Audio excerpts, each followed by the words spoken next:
Hi hello, இன்றைக்கி evening snacks வீடியோவில் ஒரு சத்து மாவு ரெசிபி தான் பார்க்க போகிறோம். நான் என் பாப்பாவுக்கு நிறைய தானியம்லாம் சேர்த்து மாவு அரைக்க மாட்டேன். ஒரு 5 வகை தானியம், கொஞ்சம் நட்ஸ் வெரைட்டி சேர்த்து மாவு அரைச்சிப்பேன். ஒரு கிலோ அளவுக்கு.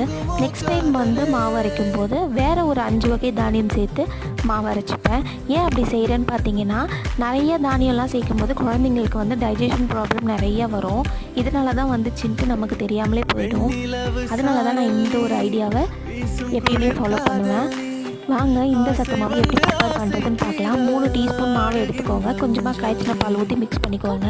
எக்ஸ்ட்ரா கொஞ்சமாக நட்ஸ் பவுடர் ஆட் பண்ணிவிட்டு இதை லோ ஃப்ளேமில் வச்சு நல்லா கிண்டி எடுத்துக்கிட்டால் திக்காக ஆகிடும். 6 மந்த்ஸ் பேபியிலேருந்து எத்தனை வயசு வரைக்கும் இந்த மாதிரி செஞ்சு கொடுக்கலாம்.